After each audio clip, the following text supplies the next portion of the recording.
8월 12일 백악관에서는 캐롤라인 레빗 대변인의 미국 내 주요 현안에 대한 기자회견이 있었습니다.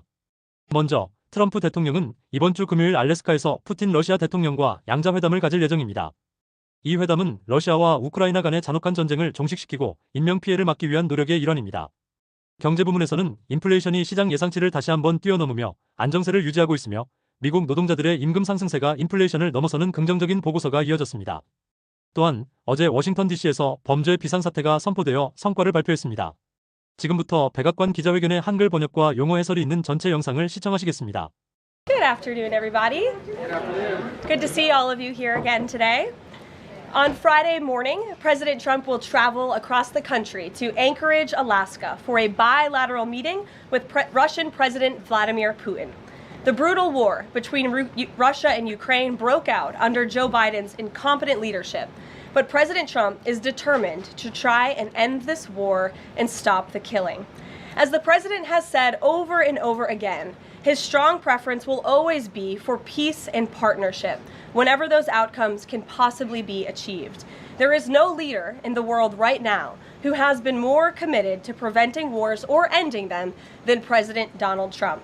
Just look at what took place here at the White House last Friday, when President Trump hosted the Azerbaijani president and Armenian prime minister and got the two leaders to sign a historic joint declaration for peace, ending a decades-long conflict that disrupted the region and claimed countless lives. In other news, we continue to see positive economic reports across the board. Today's CPI report revealed that inflation beat market expectations once again, and inflation remains stable. Overall, inflation has run at a 1.9 average annual pace in President Trump's first 6 months in office.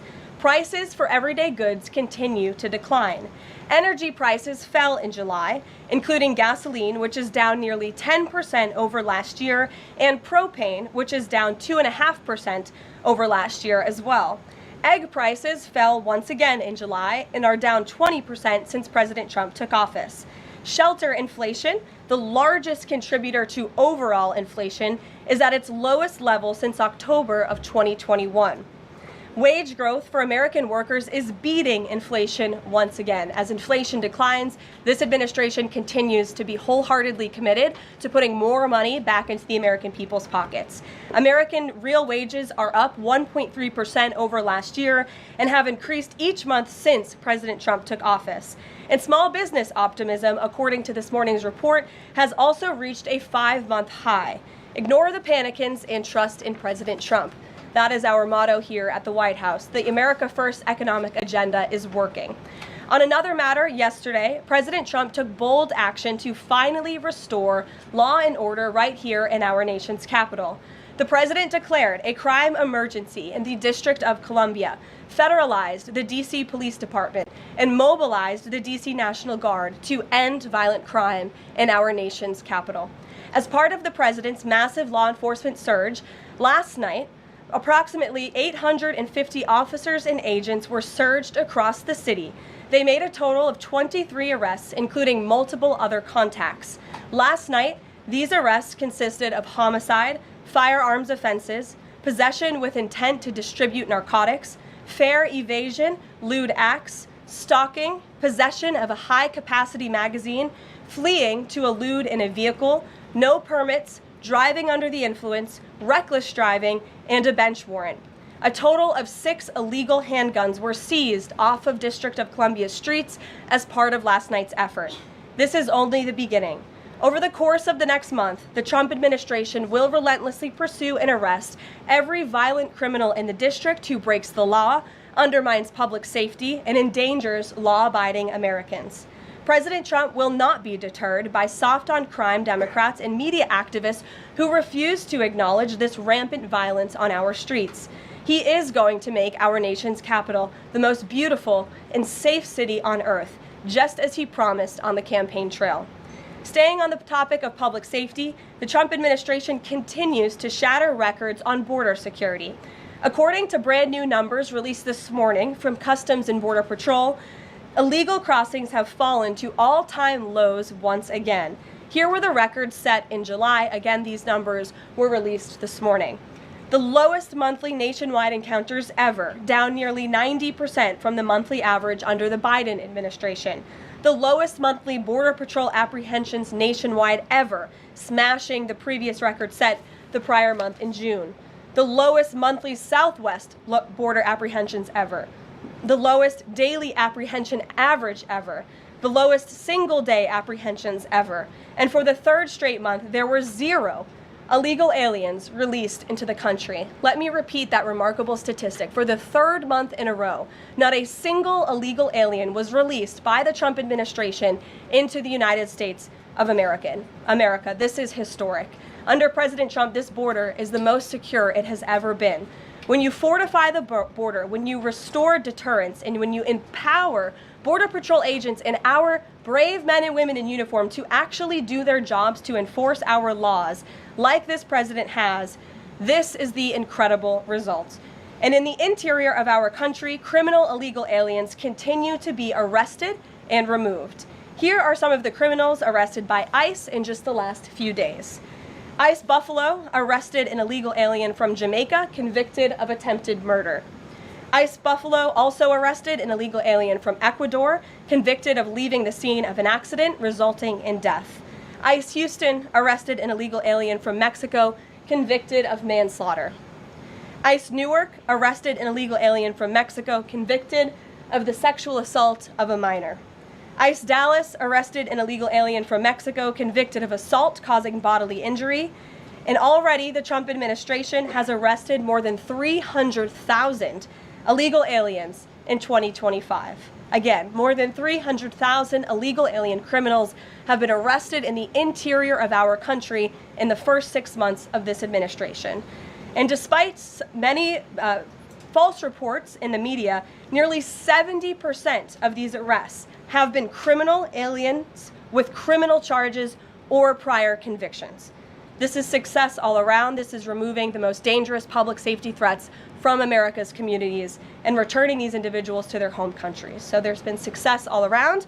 I'm sure you have a lot of questions today. I'm happy to get to them, so let's get started. And as always, we'll start with our new media seat, who is our podcast host today, Benny Johnson. Benny, why don't you kick us off, and thanks for being here. Thank you, Caroline. As a D.C. resident of 15 years, I lived on Capitol Hill. I witnessed so many muggings and so much theft. I lost track. I was carjacked. I have murders on my Ring camera and mass shootings. I witnessed a woman on my block get held up at gunpoint for $20, and my house was set ablaze in an arson with my infant child inside. And so to any reporter that says and lies that D.C. is a safe place to live and work, let me just say this. Thank you.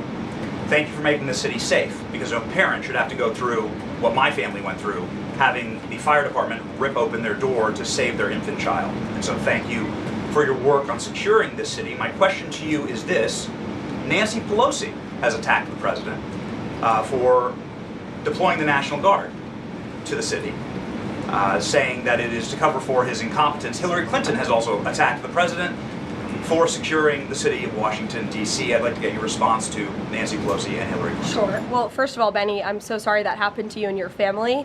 There have been, unfortunately, far too many victims of crime in this city, and I know the majority of residents in the District of Columbia agree with you. In fact, a new poll from the Washington Post I was reading this morning, this was released in May of 2024, so it's quite funny how many of you in the media agreed with what the president was saying yesterday, but now once the president says it, many of you are disagreeing with him. But this poll released by the Washington Post found that 65% of district residents think crime is an extremely serious or a very serious problem, and this was up from 56% last year. So the concern that you share with so many other residents in the District of Columbia is real, and that's why this president is taking action to address it. To get to the heart of your question, I think it's despicable that Democrats cannot agree that we need more law and order in a city that has been ravaged by violence, crime, murders, property theft. This should be a winning issue for all Americans. I don't understand. It's just anything President Trump does,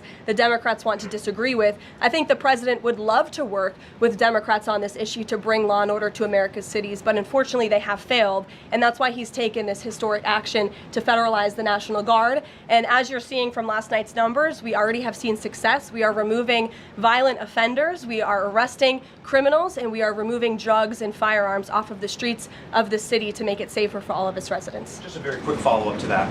Given the heroic actions of a member of this administration just a few blocks from this building, will the president consider giving the Presidential Medal of Freedom to Big Balls?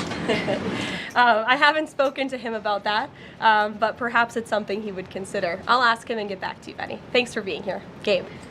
Thank you, Caroline. Regarding the President Trump summit on Friday, why not invite Ukrainian President Zelensky to that summit? I know the president said yesterday that he planned to speak with him right after the summit and even before, but why not invite Zelensky, and whose decision was it to not invite him? Was it the president or was it President Putin? Well, this meeting came about because the president of Russia asked the president of the United States to meet through his special envoy, Steve Witkoff, who, as you all know, traveled to Russia to have a conversation with Putin at his request. And so the president is agreeing to this meeting at the request of President Putin. And the goal of this meeting for the president is to walk away with a better understanding of how we can end this war. And the president said at this podium yesterday when he joined all of you in the room that he hopes in the future there can be a trilateral meeting with these three leaders to finally bring this conflict to an end. But this administration has really used every lever, has taken every measure to achieve peace through a diplomatic solution. And I think the president of the United States getting in the room with the president of Russia, sitting face to face rather than speaking over the telephone, will give this president the best indication of how to end this war and where this is headed. And another question on something that happened yesterday, but I wanted to get the White House response. A judge ruled that the grand jury transcripts in Ghislaine Maxwell's case should not be released. What's the White House response to that? And do you plan to appeal? And what do you tell President Trump's supporters who want that information released? We think that decision is unfortunate. Of course, we moved to unseal that information because the president has said he wants to see credible evidence released. As for the appeal process, I would defer you to the Department of Justice for that. Rachel. Thanks so much, Caroline. We are learning that President Trump spoke with Ukrainian President Zelensky. I was curious if you can share any more details about their call, and did Zelensky give President Trump any red lines, any non-starters ahead of this summit on Friday? Look, I don't want to reveal the private conversations between the president and President Zelensky, but what I can tell you is that the president has deep respect for all parties that are involved in this conflict and are trying to bring this conflict to an end. After Special Envoy Witkoff returned from his meeting with President Putin in Russia, his first phone call was to President Trump. And President Trump's first phone call was to President Zelensky and to our friends in Europe to keep everybody in the loop about where the United States can see moving the ball forward to end this conflict. And so we continue to be very much engaged with President Zelensky and the Ukrainians, but also our allies in Europe as well. And then just one more for you. How does the president measure success coming out of this meeting? The president at times has suggested that Putin might be tapping him along. Is he prepared to walk out of this meeting if he senses that Putin is not serious about ending this war? I think I just answered that question for you and what the goal and the expectation of the meeting is. And I won't jump ahead of any hypotheticals, and I'll leave it to the president to speak to all of you after the meeting, which I'm very confident he will. Steve. Is he optimistic that a deal will emerge from this meeting, or is he simply going to listen?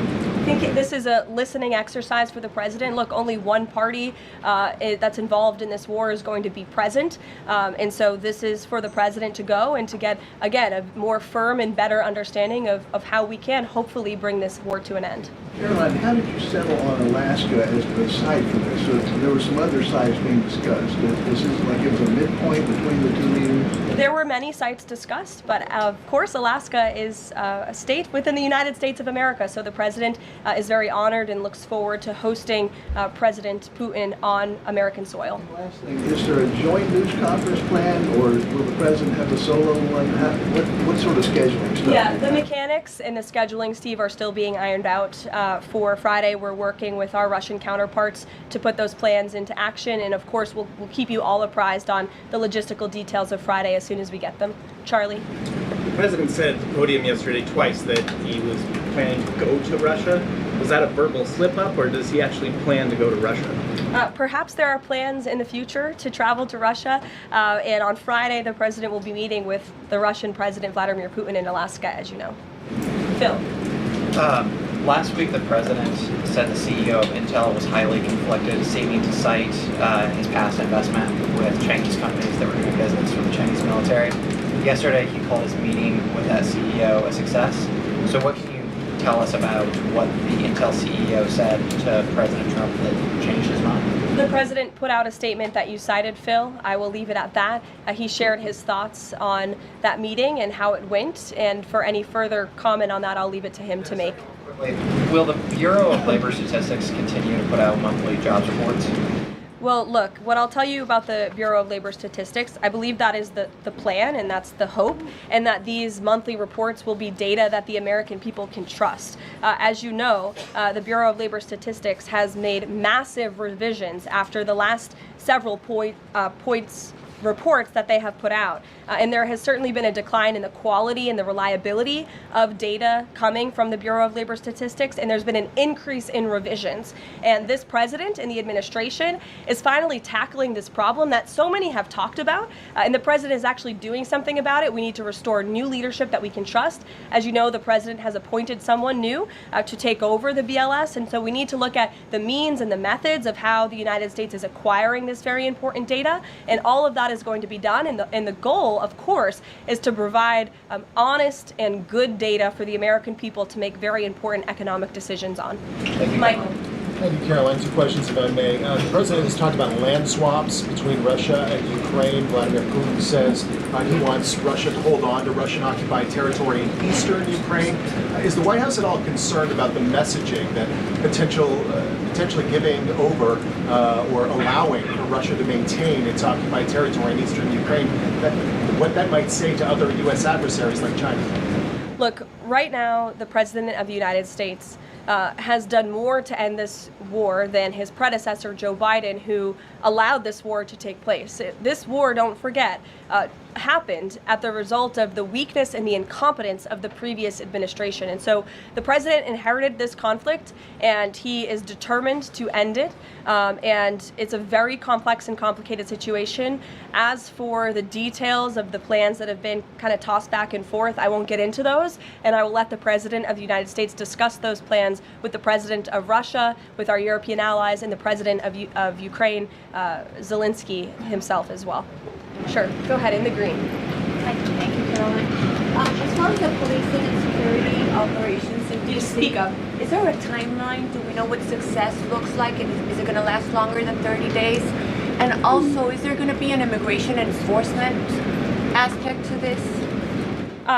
So can you speak up a little bit? The air conditioning is bumping in here for all of you today after yesterday's heater, so we've got to stock up. You're welcome. Go ahead.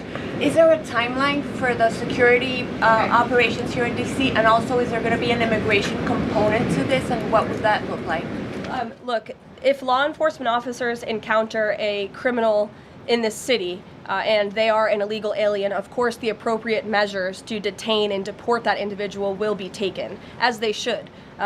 No city should be a sanctuary for anyone other than law-abiding American citizens, and that has been the position of this administration since day one.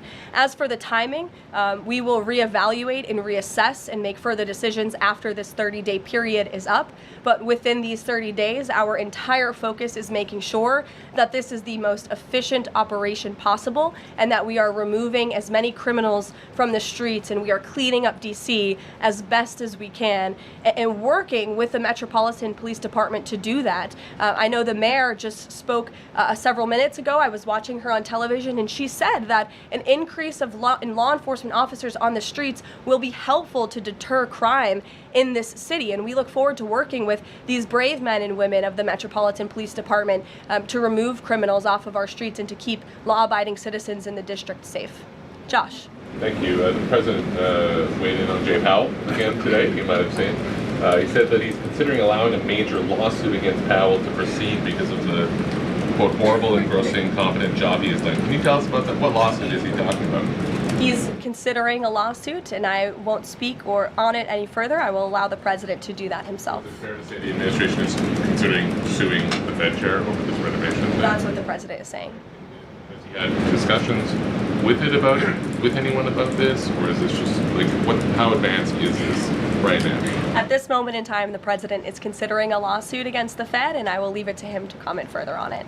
Tamara, go We ahead. talked about, very quickly, yesterday we talked about the NVIDIA chips deal the president has struck, as well as AMD, the 15% stake that will go to the government. Do you have any detail on how that came about? The president said he asked for 20% from NVIDIA. Did he make the same 20% ask to AMD, or is this something the administration is looking to do with other either chips or products, going forward? Is this a model it wants to build on? Well, look, right now it stands with these two companies. Perhaps it could expand in the future to other companies. I think it's a creative idea and solution. The legality of it, the mechanics of it is still being ironed out by the Department of Commerce, and I would defer you to them for any further details on how it will actually be implemented. But again, this was another idea of the president and his brain trust on his trade team to try to, get good deals for the American people and the American taxpayer. Did you see the report that China is discouraging use of the H20 to some companies? Since this, we're reporting that overnight there was private guidance sent to companies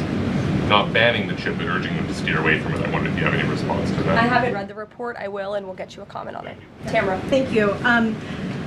Last week, the meeting with Putin was sort of described potentially as an opportunity for a deal. Now it's a feeling out.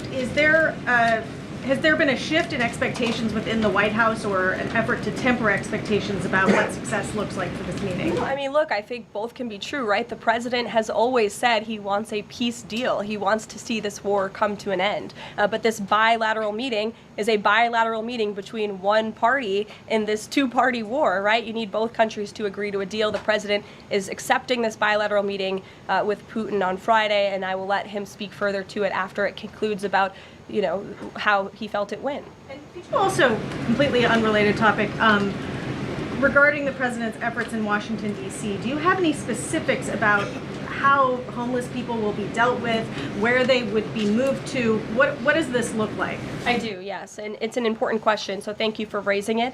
The Metropolitan Police Department, with the support of the new federal agencies who have been surging on the streets of the District of Columbia, are going to enforce the laws that are already on the books here in Washington, D.C. For far too long, these laws have been completely ignored, and the homelessness problem has ravaged the city. So D.C. Code 22-1307 and D.C. Municipal Regulation 24-100 give the Metropolitan Police Department the authority to take action when it comes to homeless encampments.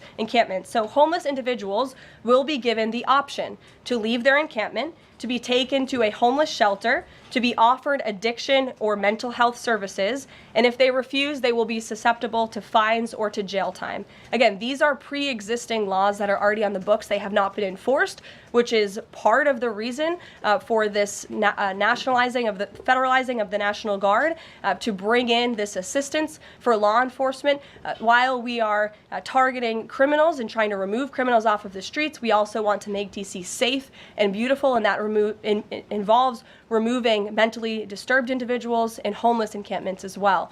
So we will be using these regulations and code that already exists to clean up our streets. And we've already had great success. Not many of you picked up on this, but the United States Park Police has actually done remarkable work in terms of removing homeless encampments from the city. Since the president signed this executive order in March, 70 homeless encampments have been removed by the U.S. Park Police. There are only 2 homeless encampments remaining in D.C. federal parks under the National Park Service's jurisdiction, and the removal of those 2 remaining camps is scheduled for this week. So the U.S. Park Police will be leading this effort alongside MPD. Just very quickly, he had talked in one of his social media posts about moving them very far outside of the city. Is that off? No, it's not off. We're exploring how we could do that. But again, homeless shelters, offered addiction and mental health services or jail if they refuse are the options on the table right now. And we'll continue to explore that option.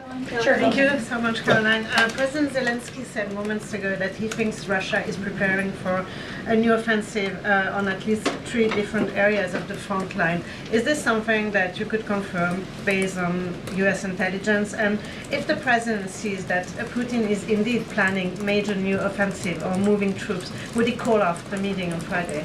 I'm not in a position to confirm or deny or comment on that intel at this time. Monica.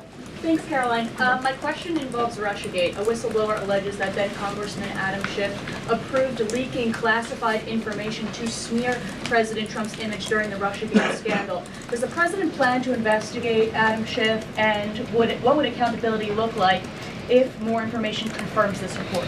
The president has already said he wants to see Adam Schiff held accountable for the countless lies he told the American people in relation to the Russiagate scandal. I brought Tulsi Gabbard out to this podium to talk to you about all of that, and this administration is taking accountability very seriously. As for this new FBI whistleblower report, I understand Kash Patel last night declassified a 302 FBI document showing that a whistleblower who is a Democrat, a career intelligence officer who worked for Democrats on the House Intel Committee for more than a decade, repeatedly warned the FBI in 2017 that then Rep. Adam Schiff had approved leaking classified information to smear then President Donald Trump over the Russiagate scandal. This is obviously a bombshell whistleblower report. Hopefully more people in this room will cover it as such. And I have a quote from the FBI director for all of you. He has said this: "For years, certain officials used their positions to selectively leak classified information to shape political narratives. It was all done with one purpose: to weaponize intelligence and law enforcement for political gain. Those abuses eroded public trust in our institutions. The FBI will now lead the charge with our partners at DOJ, and Congress will have the chance to uncover how political power may have been weaponized and to restore accountability." That's what the administration is focused on, and hopefully we'll see some more media reports on this whistleblower allegation. If this were reversed, if this were allegations against the president or any of these cabinet officials, I'm sure everyone in this room would cover it as such. Elizabeth, go ahead. Thanks, Caroline. After yesterday's action to federalize the D.C. police, is the president still interested in working with Congress to end the Home Rule Act, something he's talked about in the past? Senator Mike Lee has a bill on it. Is that something he's still interested in? The president is very much still interested in working with Congress to address many of the issues that have plagued Washington, D.C., such as the cashless bail policy, which has been a complete disaster for the city. Juvenile delinquency is another major problem in the city that Congress can address.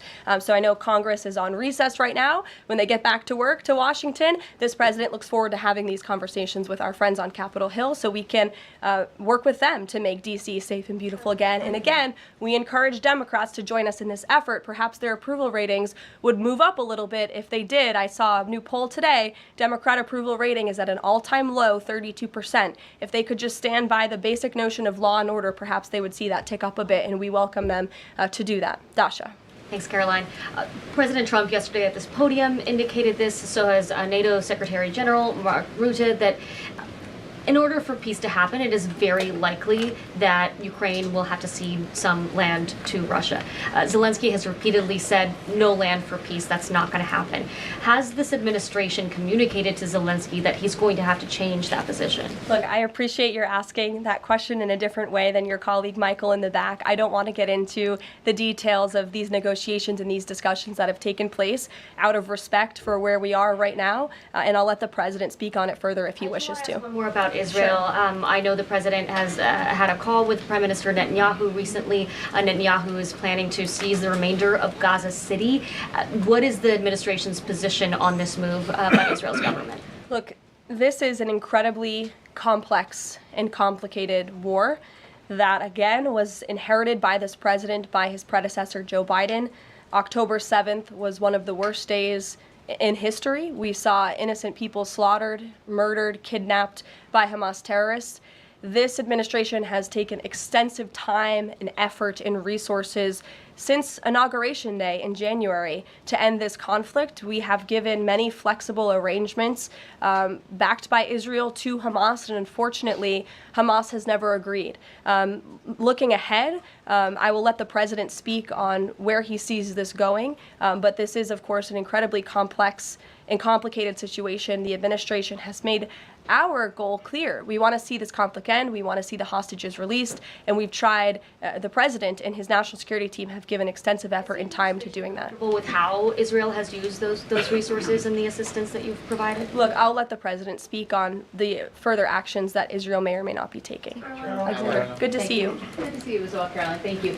The Kremlin is expressing interest that Friday's meeting will move beyond just terms to end the war into improving bilateral relations. There's talk over how they're interested in potentially restoring direct flights between Russia and the United States. Is President Trump open to those kind of peripheral conversations, or is this directly focused on ending the war in Ukraine? I think this conversation on Friday is focused on ending the war in Ukraine as far as the president's perspective goes. Those conversations, I think the president is interested in having, but his main priority right now is ending this war and to stop the killing that has gone on for far too long. You're welcome. Caroline. In the back. Go ahead. Yeah, two questions on the economy. So first, we've had small businesses tell us that it's not foreign exporters who are eating the tariffs, it's them. And they've held off on raising prices, but soon they're going to have to raise prices. What is the White House's message to them? The White House's message to our small business owners across the country is you have never had a better ally or friend or supporter in this White House than President Donald Trump, who is a businessman himself, who understands your concerns and who wants to restore wealth back to our country through the powerful use of tariffs. And that's what he's focused on doing, while simultaneously driving down costs. You have to remember, we are 6 months into this administration, and we had a president who had no business experience, had no idea what he was doing, and who funneled billions of wasteful spending dollars into our economy, which created the worst inflation crisis in a generation. Now this president is focused on tackling inflation, deregulating, cutting costs, cutting red tape to make it easier for small business owners to thrive. And again, the economic indicators show that we are moving in the right direction. In January, when this president showed up to the White House, the 6-month annualized core inflation rate was 3.7%. Today, 6 months later, the 6-month annualized core inflation rate is 2.4%. So we are trending in the right direction. Moving forward, since President Trump took office, for another 6 months, inflation will be tracking at 1.9%. At this trajectory, you look at grocery prices, they fell, energy prices fell, fuel oil fell, ship fares fell, propane fell, butter, margarine, eggs, non-prescription drugs. You go through the list of items that are falling. And then I would also point to that report this morning showing that small business optimism has reached a 5-month high. So look, we inherited an economic mess from the previous administration, but this administration is focused on fixing it every day. And part of that is signing the largest tax cuts into law to put more money back into the pockets of these small business owners. Just on the BLS, they collect the inflation data, obviously. If the jobs data is not reliable, should Americans trust the inflation data? Well, look, the jobs data has had massive revisions. We want to ensure that all of the data, the inflation data, the jobs data, any data point that is coming out of the BLS is trustworthy and is accurate, which is why the president has restored new leadership at the BLS. Sure, go ahead. Yeah. Okay. All right. Thank you. So Gavin Newsom has said that California is going to sue in response to the government's demand for $1 billion from UCLA over the DOJ's anti-Semitism findings. Newsom has called this extortion and ransom. So I'm wondering what the White House's response is to Newsom on UCLA. Bring it on, Gavin. This administration is well within its legal right to do this, and we want to ensure that our colleges and our universities are respecting the First Amendment rights and the religious liberties of students on their campuses, and UCLA has failed to do that. And I have a whole list of examples that I will forward to Gavin Newsom's press office if he hasn't seen them himself. Brett. Thanks, Caroline. What was the reason that President Trump chose to move on from Billy Long as IRS commissioner? Look, I think the president wants to see Billy Long as the ambassador to Iceland. As you know, that is where he will be headed. And the president loves Billy Long, and he thinks that he can serve the administration well in this position. For now, Secretary Scott Bessent will be the acting IRS commissioner. Timeline for announcing a new pick? Go ahead. Thank you. Oh, Ed, go ahead, but then in the back. Yes. Go in the back first. Okay, sure. Thanks, Caroline. One foreign policy and then one domestic question, if I may. There are roughly 30,000 children from Ukraine who have reportedly been abducted and are kind of dispersed around Russia. They've been showing up on these websites for adoption. Is their return a red line for the president in any deal ending the war? The administration is aware of these reports. I don't want to set red lines for the president on his behalf from this podium. However, the president did encourage Ukraine and Russia to speak directly to one another in terms of these humanitarian issues. And we have seen progress. You have seen prisoners of war swapped between these two countries as a result of these direct talks, as well as children, and that remains a concern, but it's one that Russia and Ukraine need to iron out together, which is why this president has encouraged them to speak.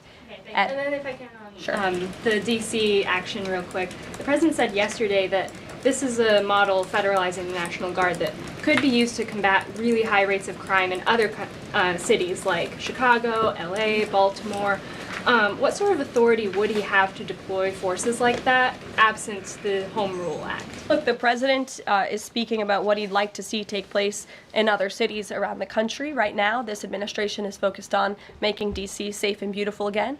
When the time comes, we'll talk about that. But I will note that the president wants to see all of our nation's cities be safe.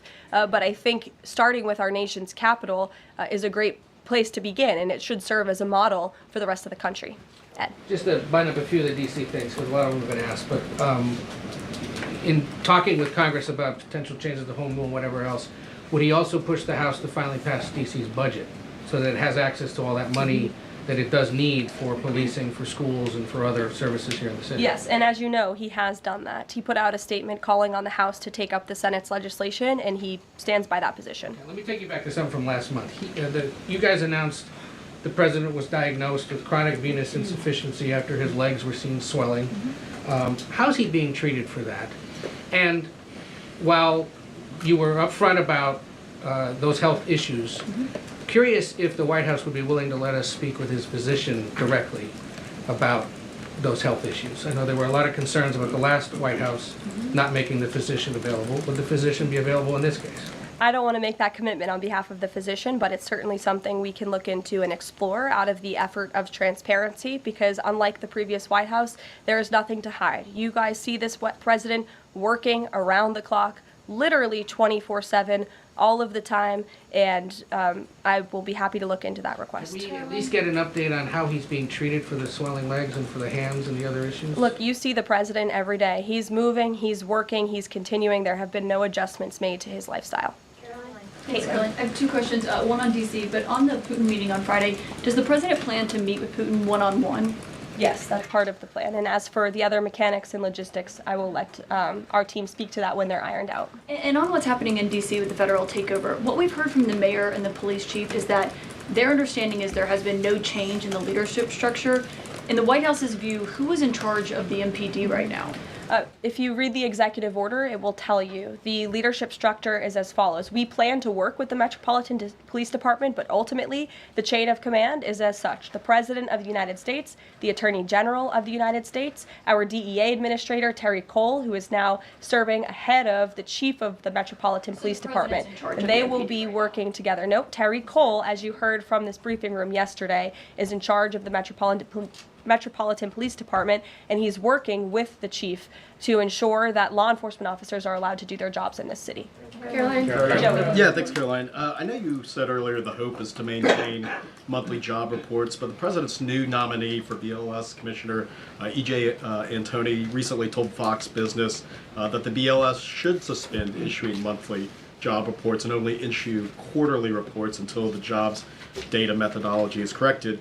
So does the president disagree with that assessment that his nominee has said there, or suspending these monthly job reports a real option? I think he floated the idea of possibly suspending until they can get the data and the methodology in order. And this president wants to ensure that the BLS, again, is putting out accurate and honest data that the American people can trust. Since you brought up the new commissioner, he holds a master's and doctor's degree in economics from Northern Illinois University. He's the chief economist in the Heritage Foundation's Center for the Federal Budget. And in addition to his work at Heritage, he has multiple other roles. He's been widely renowned for his work on economic issues. He's been called before Congress to testify as an economic expert. So he's a qualified individual, and the president trusts him to lead this important department. Take a couple more questions. Sure, go ahead. Given that the administration now has jurisdiction over MPD, can we expect, does that mean like personnel changes, hiring, firing? Can we expect leadership changes internally in the Metropolitan Police Well, Department? I just walked through what the leadership structure looks like right now. Within the uniformed police department, right? I mean, does that mean that the Attorney General, others kind of have the ability to make those personnel decisions? I would imagine it means they have the ability. As for any changes, I'm not tracking any. Again, we look forward to working alongside the Metropolitan Police Department, and we did that last night successfully, and we hope we can do that for the next 29 nights. Go ahead. Yes. So in light of reports that ICE agents detained a 15-year-old student with disabilities outside an LA high school, even leaving bullets on the sidewalk, how does the Trump administration plan to ensure parents that their children can return to school without fear of being wrongfully detained or endangered by federal agents? Where'd you see that report? LA Times. Okay, well, I'll have to look into the veracity of that report. I read the LA Times almost every single day, and they are notorious for misleading the public. I'm sure there's more to that story than the way that you just characterized it. This administration wants to ensure that all school children across the country in every city, from Los Angeles to D.C., can go to school safely. And that's part of this administration's effort to federalize the National Guard in Washington, to ensure that ICE is removing child predators. I just read you a list of a handful, just a handful, of the hundreds of thousands of child predators that this administration is removing off of the streets of Los Angeles and every other community across this country, because we want to ensure this is a country where American school children can be safe, where they can prosper, and where they are not threatened by violent criminals, whether they are illegal or whether they are American citizen homegrown criminals, as this president calls them. So I will gladly go check on that report, and I'll get you the facts. Thank you. Caroline. Thank you. Thank you. Thank you.